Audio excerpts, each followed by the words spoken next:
comedian David Boyle, and I'm quitting alcohol. So it was Martin Luther King Day today, and there was a huge fucking downpour of snow last night. So first thing in the morning, Martin Luther King Day, you open up the window, white everywhere. Racist as fuck. And I mean everywhere. Trees, car, roads, footpaths. It was a fucking massive dump. But it looks so good. I love snow. I haven't got sick of it yet. And the good thing about snow is it's dry. If it's cold, it's dry. So like you get it all over you and you dust it off like sand. It doesn't melt. So it's fucking sweet. It's much better than rain. And then it just looks so fucking cool. We were at the back today and it's all powder.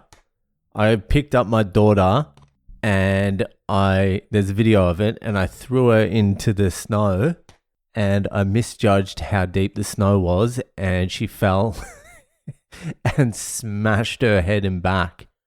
She just went straight through the snow. So that was good fathering. There's evidence too. So yeah, Martin Luther King Day, I don't know. Everyone had a day off. The roads were fucking clear, so that was good. Went for a drive, took the kids ice skating. It's the same old shit. My daughter starts childcare tomorrow. She's only going in for 2 hours tomorrow, so fucking I'll just go to the gym, have a sauna or something, pick her up after that. And then the next day she's going in for 4 hours, but then she's getting a lead test. So I have to take her to get the fucking needle.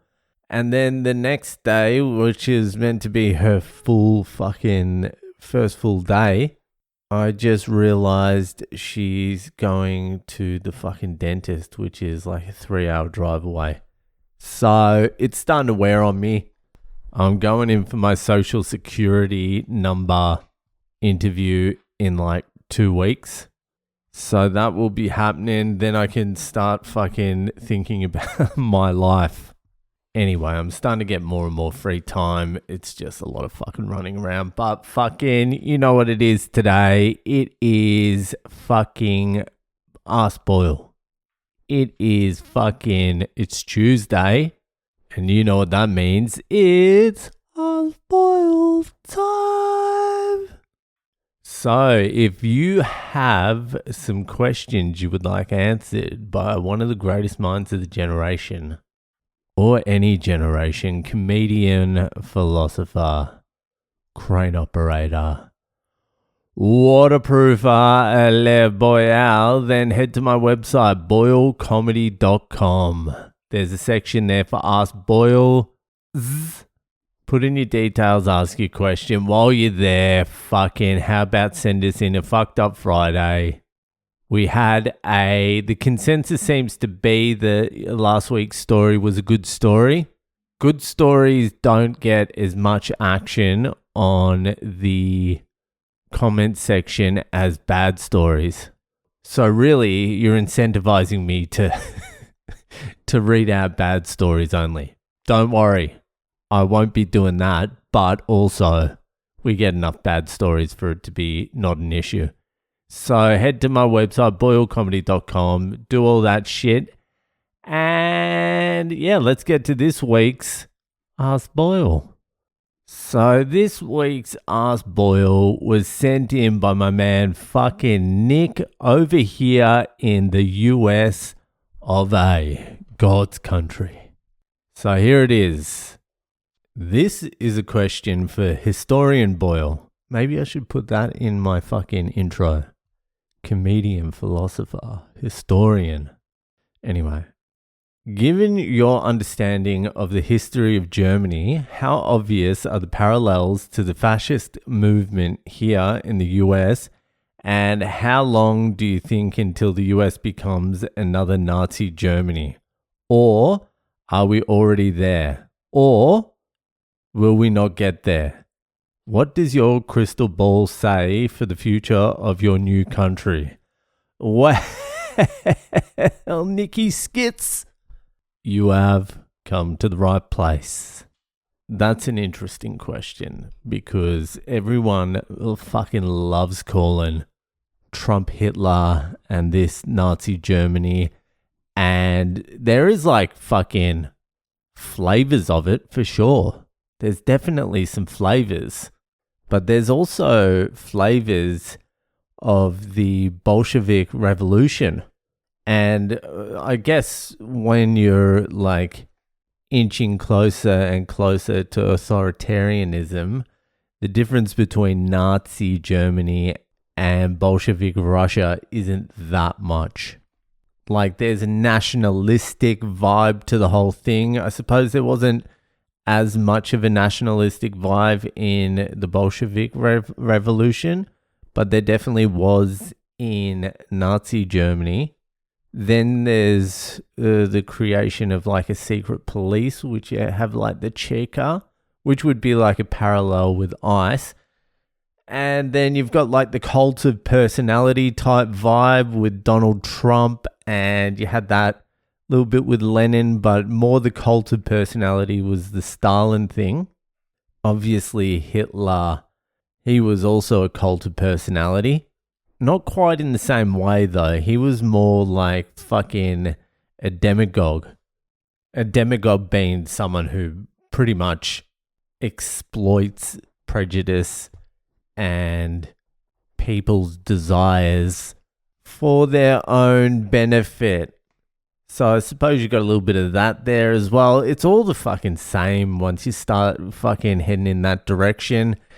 The Bolsheviks went after after Lenin took over, there was a massive civil war and the Bolsheviks killed any opposition. And I think with Hitler, Nazi Germany, I think he was installed as a dictator.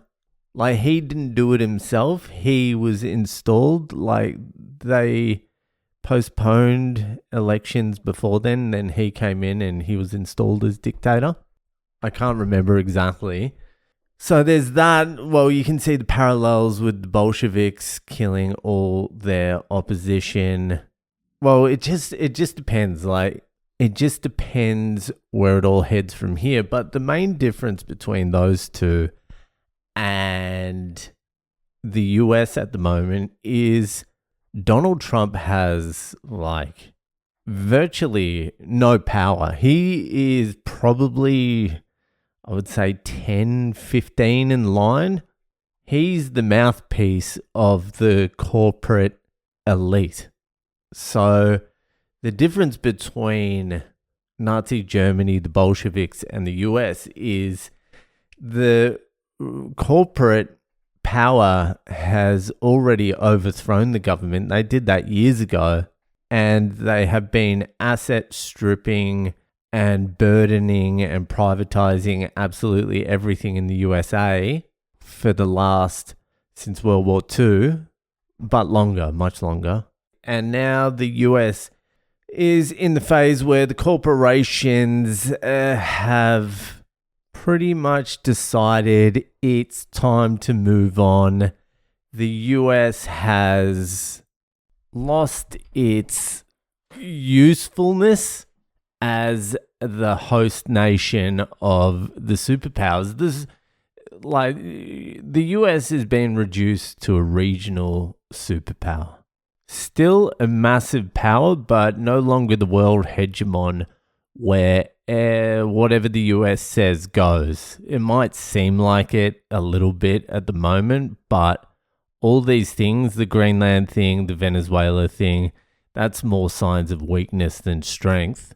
If the US was as strong as it used to be, it wouldn't even need to do these things.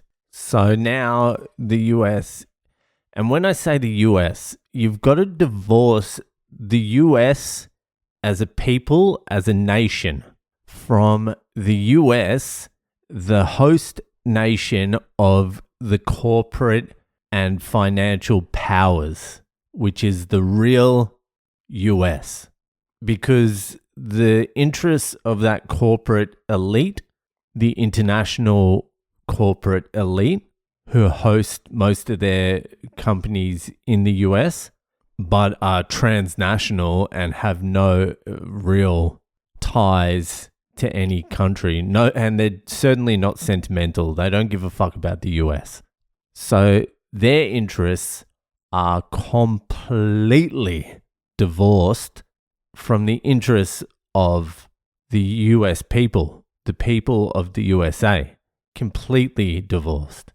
Now, the next phase of what's going to happen is the US, the corporate elite, are going to take over like pretty much all of Latin America, attempt to take it all over, consolidate power in this region, asset strip all the countries. I'm talking about all of Latin America, Canada, the US. And to do that, they are going to fucking dump more and more debt on the people of the US. And then they're eventually just going to bail. Once they usher in the surveillance state and the CBDCs, then they'll just bail. Once there's a clear control system in place, then there's no need to hang around. But to usher that in, you need what's going on now. You need divide and rule. It's all the same shit. It's all the same shit forever. You need inflammatory comments. You need to fucking...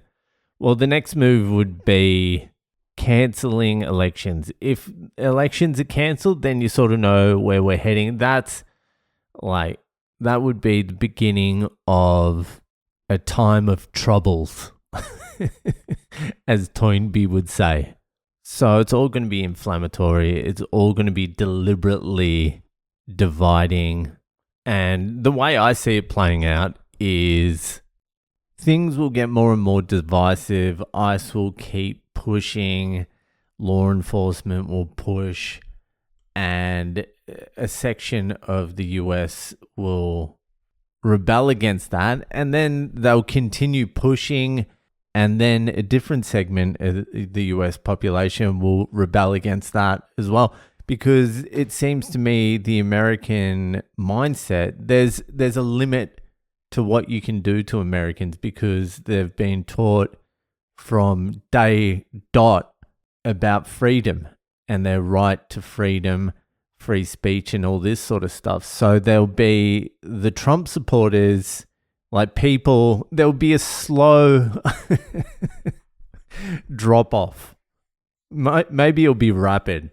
So eventually, and when I say Trump supporters, I just mean that nationalistic.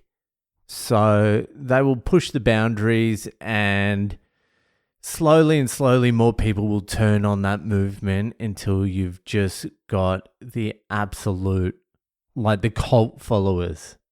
So you've got that base that no matter what the government does, they're right. And that's what I liken it to the Bolshevik, the Stalinist regime, is there is this cult of personality that literally someone got blasted in the face the other day and people are like, she deserved it. And there'll be more incidents like that. And the more incidents, the more people will drop off. So eventually the base will whittle down to bloodthirsty maniacs. That will be the base. There'll be more and more people going, I didn't vote for this. I didn't vote for this. And you'll have the guys that are like, yeah, I did. I voted for this. Yeah, we'll see how it all plays out. But yeah, it's different because really the US has had a corporate takeover well before Trump came in. Trump's just pulling the veil off the freak show. Like Frank Zappa said, politics is just the entertainment department of the military-industrial complex. But you can extend that further because the military-industrial complex has lost quite a lot of its power to the financial industrial complex, which are the big banks and the big hedge funds like JP Morgan and BlackRock. Vanguard, Goldman Sachs, all this sort of rubbish, you know? So it's same, but different. Americans just have to like face the reality, just come to terms with the fact that your government and the corporations and the elites and the people in power do not give a fuck about you in the slightest. Like zero fucks. They truly don't give a flying fuck about you or anyone for that fucking matter. Anyway, I hope that was uplifting and insightful. Thanks for the question, Nikki Sticks. That'll do for tonight, and I'll see you the fuck later.